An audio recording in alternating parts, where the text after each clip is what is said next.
কাজ কামও নাই দোকানে, আর দোকানে শালা কালীঘরও অনেক কটা হয়ে গেছে।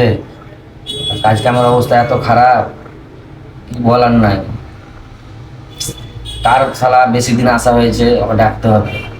এক কাজ করি, তোতাকেই ডাকি, ওকে জিজ্ঞাসা করি যে কতদিন হয়েছে তোর আসা।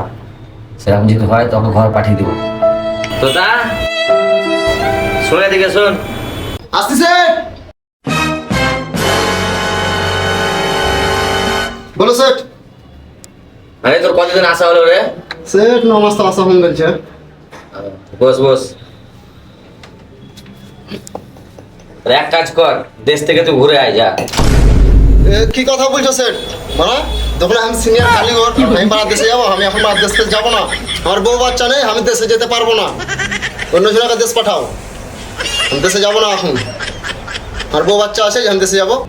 ভাই তোর মেয়ে ছেলে যদি নাই, তুই কাকে সারাদিন তুই ফোন করছিস ওখানে বসে বসিবে? আমাকে বলছিস যে মেয়ে ছেলে নাই আমার, তাহলে কাকে তুই সারাদিন বসে বসে ওখানে ফোন করছিস? সেট আর বলিও না সেট, আমি তো একটা বৌদি আছে না, ওই বৌদিকে আমি ফোন করি, তো প্রচুর ভালোবাসি সেট। আমি খাতরা, আমি বৌদি ছাড়া কিচ্ছু বুঝি না বাড়ি গেলে।